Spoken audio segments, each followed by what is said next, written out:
চলো ব্রেকফাস্টের সরঞ্জাম দিয়েই আজকের দিনটা শুরু করলাম। কি যে বানাবো এখনো মাথার মধ্যে কিছুই ঠিক নেই। তবে সিএস চ্যাটার্জির জন্য অবশ্যই একটা লাইট চিড়ের পোলাও বলা যায় না, এটাকে কি বলবো, মানে না পেঁয়াজ পড়বে, না ঘি পড়বে, না বাদাম পড়বে, কিচ্ছু পড়বে না, একটু আলু আর কাঁচা লঙ্কা পড়বে। পেট নিয়ে একটু প্রবলেমে আছে, আর দিনরাত চিড়ে মাখা সুগারের রোগীকে আমফাম দেওয়া ঠিক না। কলাও প্রত্যেক দিন চলে না, সেই জন্য ওই একটু করে দেবো। আর মধুবন্তীর জন্য ব্রেডের একটা প্রিপারেশন। তো কাল যেহেতু এগ অমলেট খেয়েছে, সেজন্য আজকে আর এগ অমলেট না, দেখি একটা স্যান্ডউইচ টাইপের কিছু করে দেবো। দেখেছো, ব্রেড অমলেট বলতে বললাম এগ অমলেট।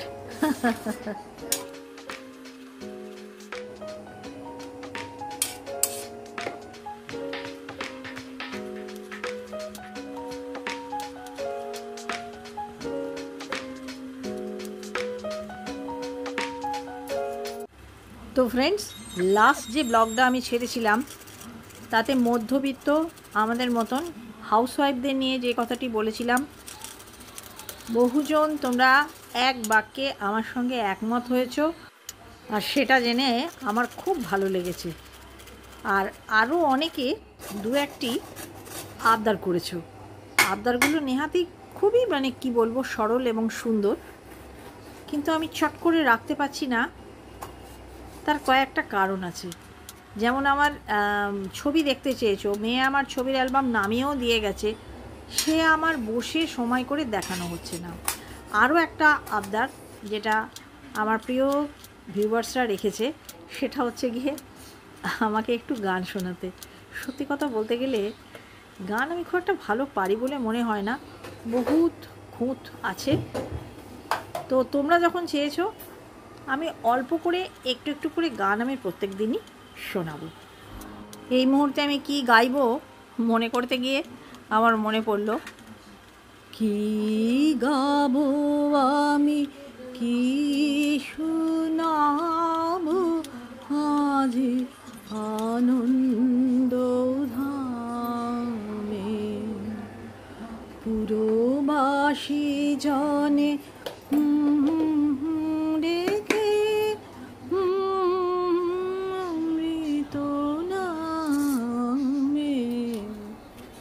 ওই যে বলেছি, লিরিক্স একদম আমার মনে থাকে না, আর লিরিক্স না মনে থাকলে সুর, তাল, মান, লয় সবই নষ্ট হয়ে যায়। আর আরও একটা সত্যি কথা কি বলতো, আমি মানুষটাই খুব অগোছালো, খুব একটা ডিসিপ্লিন নই যে হ্যাঁ লিরিক্স বার করে নেবো, হাতের কাছে জিনিসপত্র নিয়ে গাইবো না। ওই যে বলেছি, বিন্দাস টাইপের যখন যা মনে হয় তাই করে ফেলি। আমার বাবা বলতো, স্টেজে মারা পার্টি তুমি। কোন কথায় বলতো জানো তো, আমি না আমার 3 ভাই বোনের মধ্যে অঙ্কে ছিলাম সব থেকে কাঁচা, অঙ্কে খুব খারাপ নম্বর পেতাম। অঙ্ক প্র্যাকটিস করতাম না তো, তখন বাবা বলতো যে অঙ্ক স্টেজে মেরে হয় না। তুমি স্টেজে মারা পার্টি, অন্য কিছুতে হলেও হতে পারে, অঙ্ক কখনো স্টেজে মেরে হয় না, অঙ্ক প্র্যাকটিস করতে হয়। তো যাই হোক, এখন আমি অনেকটা, যেটা বলছিলাম যে মানে খুব ডিসিপ্লিন নই, অনেকটা ডিসিপ্লিন হয়েছি, সেটা আমার এই চ্যাটার্জি বাড়িতে বিয়ে হওয়ার পরে। ব্ল্যাক সল্ট আর একটু গোলমরিচ, লেবুর রসও সিএস চ্যাটার্জি খায় না। Standing time. আগে অনেক সুন্দর সুন্দর চিড়ের পোলাও তোমাদের সঙ্গে শেয়ার করেছি, আজকে আর এটা আমার বলে বলে শেয়ার করতে ইচ্ছা করলো না, তোমরা দেখতেই পেলে। সেই গুড় না ঢাললে কি মিষ্টি হবে, কে জানে কি স্বাদ হয়। আজ সিএস চ্যাটার্জির ব্রেকফাস্ট হচ্ছে রোগীর পথ্য চিড়ের পোলাও। তবে হ্যাঁ, যারা লেবু খেতে ভালোবাসে এর মধ্যে একটু লেবুর রস নিয়ে নিলেই কিন্তু খেতে একটুও খারাপ লাগে না। সিএস চ্যাটার্জি একদম টক খায় না। তবে ওই যে কাঁচা লঙ্কা কুচি দিয়েছি আর গোলমরিচ হিং দিয়েছি, ওতেই সিএস চ্যাটার্জি বলবে তোফা হয়েছে। কি লাগছে?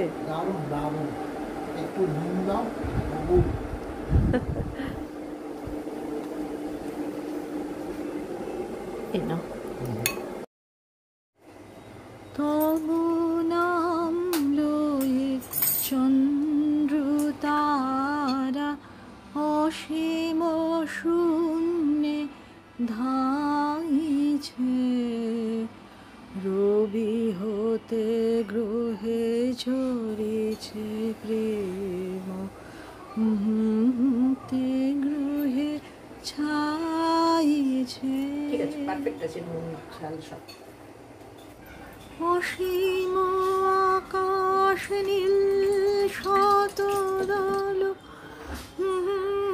কিরণে সদা ঢলো ঢলো। গলা ওঠে না, দমে জুলায় না, আবার গান অনেকদিন বাদে করছি, তাই আবার তোমাদের সঙ্গে শেয়ার করলাম। শীতকালে এটা বেশি হয়। সব কটা সবজি দিয়ে দিয়েছি, এবার এই জায়গাটা ফাঁক করে আমি ডিমটা দিয়ে দেবো, মানে এটা আর কি এগ ভুজি টাইপের হয়ে যাবে, সেটাই ভেতরে স্টাফিং।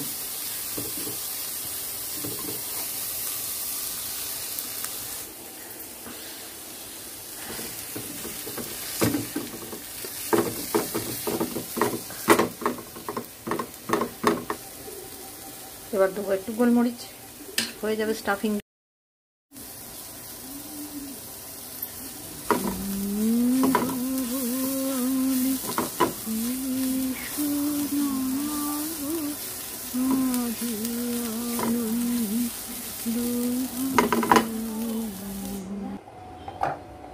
এই যে স্যান্ডউইচ টোস্টারটা আমি তো গ্যাসে বসিয়েই করি, আমি ইলেকট্রিক্যাল স্যান্ডউইচ মেকার ব্যবহার করি না। এর ভেতরে একটু বাটার গ্রিস করে দাও, আর এক্সট্রা বাটারটা খুব ছোট একটা টুকরো নিয়েছি, দিয়ে দাও এখানে রাব করে। এই ব্রেডগুলো অ্যাকচুয়ালি বড় আমার টোস্টারটার তুলনায়, কমপ্লিট স্যান্ডউইচ ব্রেড। আমার টোস্টারটা একটু ছোট আছে, এরকম ক্ষেত্রে একটু প্রবলেম হয়। আলুটা কি দিয়ে মেখে রেখেছিলাম বলিনি মনে হয়, বলে দিই। আলুটায় দিয়েছিলাম একটু বিট নুন, গোলমরিচ আর ওই যে হাড়া চাটনি, ব্যাস। এটা 3টে ব্রেড একসঙ্গে দিয়েও হয়, মানে 2 রকম লেয়ার তৈরি করে। আজকে আমি 2টো দিয়েই করব। মুশকিলটা হচ্ছে ব্রেডটা বড়, একটু বেরিয়ে যাবে।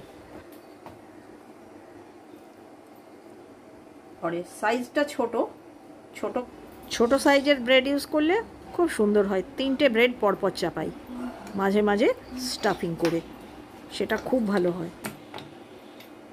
চলো এইভাবেই করি। এতটা করে বেরিয়ে গেছে পাশে।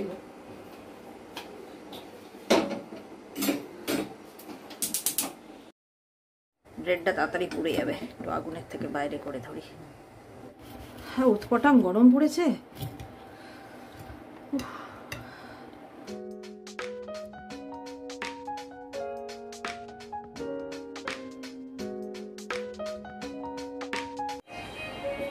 ওহ, কি টাইমিং! ভাগ্যে কাঁচা কলাটা ছুলে নিল শেষ চ্যাটার্জি, ময়লা নিতে চলে এসছে। আমিও খাচ্ছি স্যান্ডউইচ।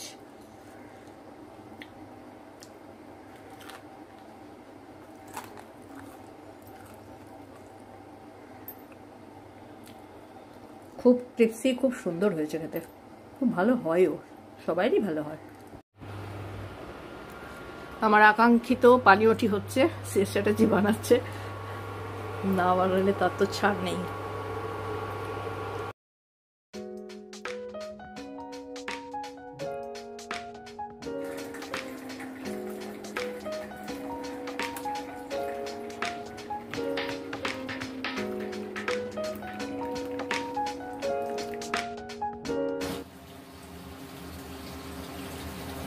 মধুবতী খাচ্ছে গ্লুকোজ ওয়াটার। সত্যি সব থেকে শান্তি।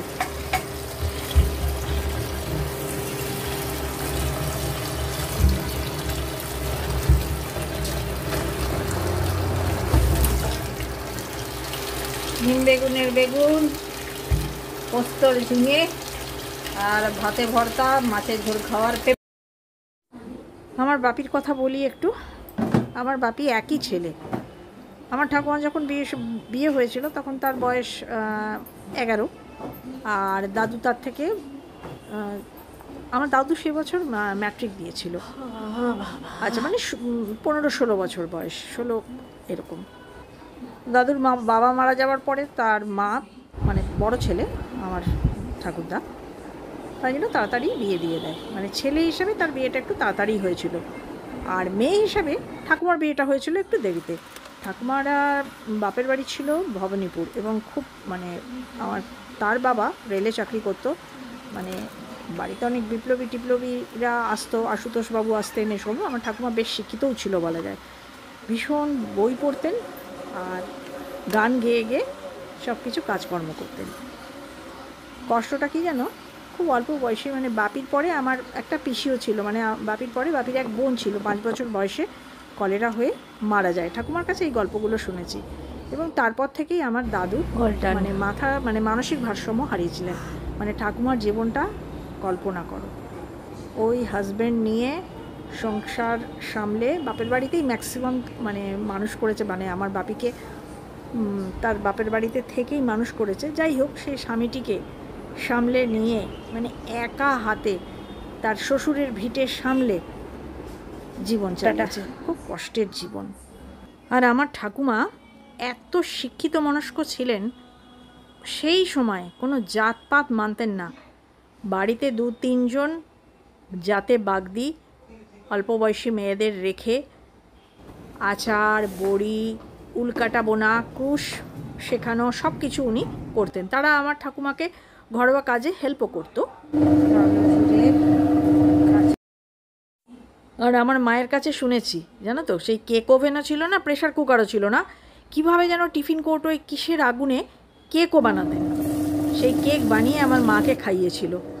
যাই হোক, আমি বানাচ্ছি এখন কাঁচকলার ঝোল। কাঁচকলার ঝোলে আদা তো পড়বে না, আমার শাশুড়ি বলতো আদায় কচকলায়, সেই জন্য আমি দিয়েছি একটু কাঁচা লঙ্কা আর টমেটো আর কালো জিরে, কাঁচা লঙ্কা চেরা দেবো, জিরে গুঁড়ো, হলুদ আর একটু লঙ্কা গুঁড়ো। হয়ে গেলে ফাইনাল লুক দেব। ও হ্যাঁ, অবশ্যই নুন, আর দেবো একটু হিং। জানো তো, আমার বাবা মিত্র ইনস্টিটিউট থেকে স্কুলিং, আর যাদবপুর ইঞ্জিনিয়ারিং থেকে ইলেকট্রিক্যাল ইঞ্জিনিয়ারিং করেছিলেন। এবার সব ভরে দিয়েছিলাম, কাঁচাকলা, আলু, মাছ সব। এবার আস্তে করে তোলা এলে ঝাপসা হয়ে যাচ্ছে, আর পরে দেখাচ্ছি তোমাদের। ভেঙে না যায়, ভাঙতে পারে। একেবারে ভিক্টরি। না ভেঙে মুড়ো তুলে ফেলেছি কুকার থেকে। ভিক্টরি ছাড়া আর কি বলবো বলো। আমার ঠাকুরদাদা না এইরকম টাটকা মাছের মাথা খেতে ভীষণ ভালোবাসতো। আমি একটুও ভালোবাসি না, কিন্তু আমার বাড়িতে মাছের মাথা খাওয়ার কেউ নেই, তাই জন্য আমি খাবো। আমি খাই, আমি ছোট্ট মাছের মাথাটি খাই। আর এরকম বড় মাছের মাথা আমার বাপিও খেতে ভালোবাসতো, আমার ভাইও খেতে আগে ভালোবাসতো। এখন ওরও একটু ইনডাইজেশন প্রবলেমের জন্য ও আর খায় না। আর ওর মেয়ে, মানে আমার ভাইজি, ছোটোবেলায় ভীষণ ভালোবাসতো। ও ওটাকে বলতো চুষু, মানে চুষে খেতে হতো বলে বলতো চুষু। যাই হোক ফ্রেন্ডস, রান্নাবান্নার তো আজকে কোনো চাপই ছিল না। ওই কাঁচকলা, আলু, মাছের ঝোল আর ভাত, মধুবন্তীর একটু চিকেন আছে, আর একটু আলু পোস্তও রয়েছে, আর এই দিয়েই খাওয়া হবে। তার জন্য আমার কাজকর্ম শেষ হয়ে গেছে। আরও একটি ভালো খবর আছে, সেটা হচ্ছে আজ থেকে জুলি আমার ঝাড়ু পোছার কাজটিতে জয়েন করেছে। একটু হলেও রিল্যাক্সড বলো। এই মুহূর্তে আমি রান্নাঘরটি পরিষ্কার করছি। রান্নাঘরটি পরিষ্কার করে নিলে অনেকটা কাজ শেষ হয়ে যাবে। আগেই দেখেছো তোমরা, আমার কাপড় কেচে মেলা হয়ে গেছে, আর ডাস্টিং চলছে।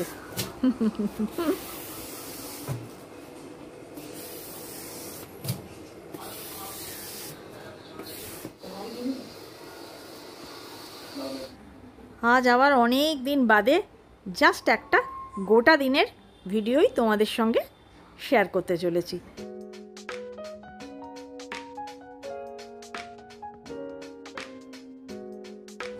গোটা দিন বললে দিন রাত পুরোটা বোঝায়, সেটা নয় ফ্রেন্ডস, মানে ওই আপ টু লাঞ্চ। যেটা আমি করে থাকি সাধারণত।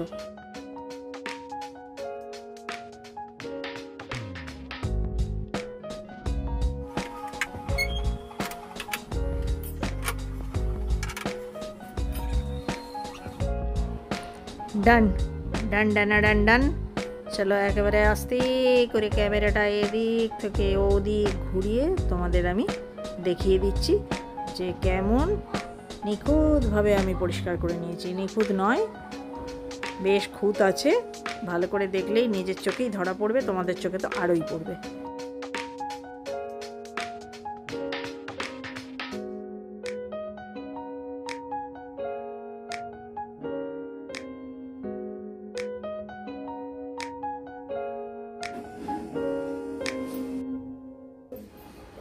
চলো আজকে ড্রেসিং টেবিলটা সব কিছু নামিয়ে টামিয়ে পরিষ্কার করে নিই। যা টাইম তাতে ওই ওপরের টেবিলটাই হবে, তলাটায় আর হাত লাগানো হবে না। তলাটাও খুব ধুলো পড়েছে দেখেছি, কিন্তু তলাটা পরিষ্কার করতে গেলে তো আমাকে বসতে হবে, আরও একটু সময় চাই। আর যেহেতু আজ থেকে জুলি ঢুকে পড়েছে কাজে, সেজন্য জুলি অলরেডি স্টার্টেড। বাসন মাজার আওয়াজ পাচ্ছ, ঝাড়ু আগে লাগানো হয়ে গেছে, বাসন মাজছে, বাসন মেজেই ও ঘর পোছায় হাত লাগাবে। আর এইটা দেখাচ্ছি কি কিউট না, ধুলো দেখো একবার। ওই যে কিউট ওইটা দেখালাম, এইবারে ওটা মেয়ে নিয়ে এসছে আমার জন্য ছোট। আর মধুবন্তীর ঝুড়িটা বেশ একটু বড়, ও তো চশমা ফশমা সব রাখতে পারবে।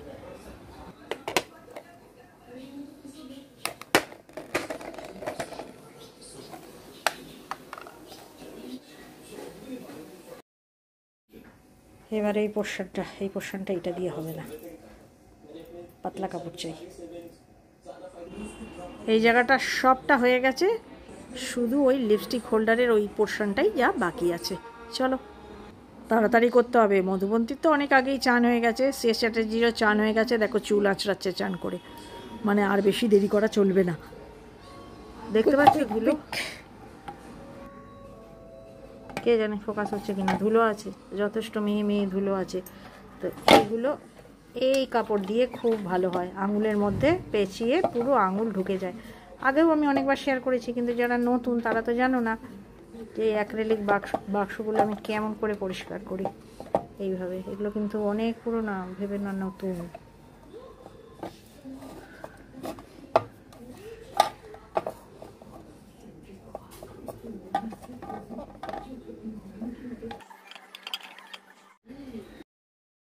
কেন জানলাটা খুলিনি কে জানে, এত সুন্দর হাওয়া দিচ্ছে, গরমে ভেপে মরছিলাম।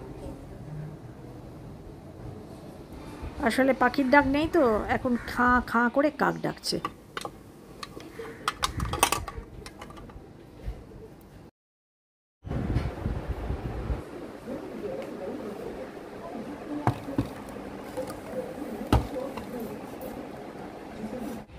কি কেমন পরিষ্কার করলাম, দারুণ পরিষ্কার করেছি কি না?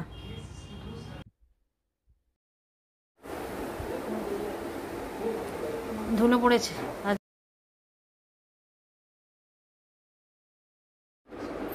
সময়টা দেখো, এবার আমি স্নানে যাবো। মধুবন্তী তোমাদের বলে দিল thank you for watching our blog. তাহলেই বুঝতে পারছো আজকের ব্লগটা আমি এখানেই শেষ করলাম। সঙ্গে থেকো আগামী, আর ভালো লাগলে লাইক কমেন্ট শেয়ার প্লিজ।